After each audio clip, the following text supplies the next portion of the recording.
Hey, what's going on YouTube? Welcome to my video review of Battlefield 4's Naval Strike DLC. The gameplay will include a variety of maps, game modes, and guns from the expansion, but first I have to apologize to my subscribers who follow my channel for Battlefield 4 gameplay because it's been a long time since I posted a Battlefield 4 video, and the honest reason why is that I've had some performance issues. A game update during the Second Strike DLC made my game have visual artifacts when I enabled SLI. It definitely wasn't the driver causing issues, and my GPUs were fine because I ran some benchmark torture tests and played most other games without issues. I run a very aggressive overclock and stock voltages weren't keeping up with my overclocking demands, so I ran a custom BIOS and overclocking utility to override the stock voltage lock. I won't show you how to do it because Nvidia gets extremely frowny face regarding these override tools, but I'm just telling you that these utilities exist, and if you are diligent, you will find them. I'm confident that I've resolved the artifacting by running a more moderate overclock with reasonable voltages, and I've been able to get more game time.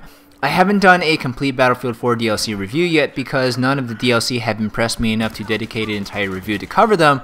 However, like last year's Endgame DLC, I feel that Battlefield 4's Naval Strike DLC has enough content for a video dedicated to covering it. 4 maps come with the expansion, and all of them feature a major emphasis on naval battles. The maps are the Lost Islands, Naval Strike, Wavebreaker, and Operation Mortar. There are huge stretches of open water and rivers intersecting small islands across the maps. There's 5 new weapons to unlock: the AR-160 for the Assault class, the SR-2 for Engineers, the AWS LMG for the Support class, the SR-338 for Recons, and the new SW-40 as a wheelgun sidearm. But the feature of this DLC that I'm most excited to talk about is the Carrier Assault game mode.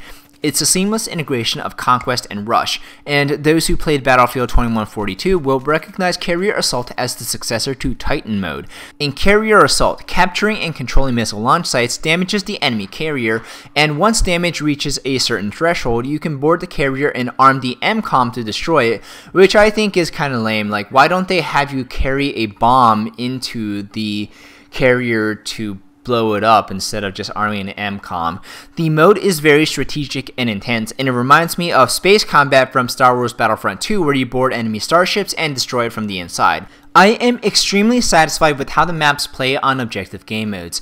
Each class has opportunities to contribute to team success. There are long sight lines for sniping, a lot of vehicles for engineers to repair or damage, choke points for support teams to lock down, and flank routes for assault players to attack objectives. This mixture of air, land, and sea combat really emphasizes what Battlefield 4 does well and distinguishes it from other first-person shooters on the market.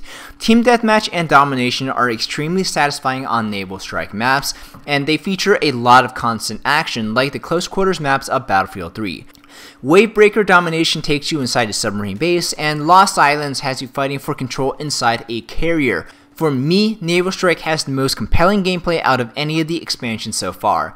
If you have been playing Battlefield 4 consistently as one of your primary shooters, then you already know about Naval Strike's enjoyability.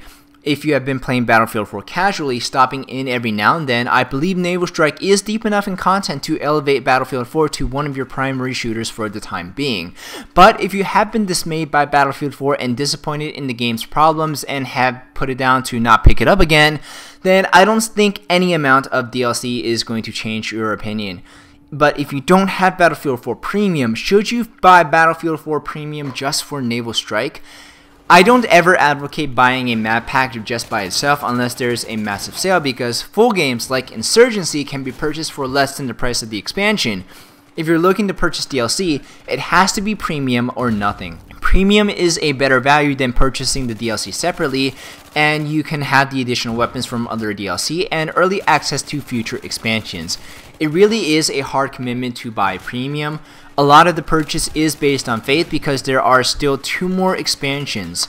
Even 6 months after Battlefield 4's release, there are still bugs and occasional performance issues.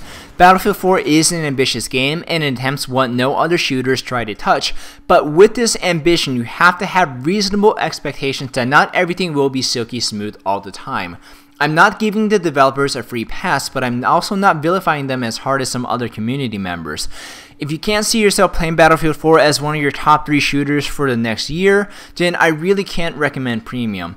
Like I said earlier, if you had a negative opinion of the game's early state, no amount of future content is going to change your opinion. If you're on the fence about Battlefield 4 and willing to give the game another chance, play more of the base game and see its current state before deciding on Premium. But all in all, Naval Strike is a worthwhile expansion with enough content breadth to keep me consistently dedicated to Battlefield 4 again. Thank you very much for watching this video all the way through. Be sure to leave a like rating if I was informative, and subscribers, I would like to thank you again for your patience and waiting for me to release another Battlefield 4 video. My name is David, and I will see you in the next video.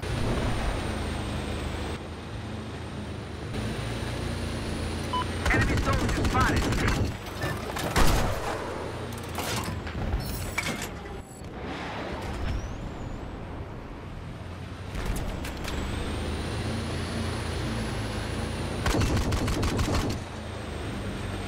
Spotted a hostile south of your position.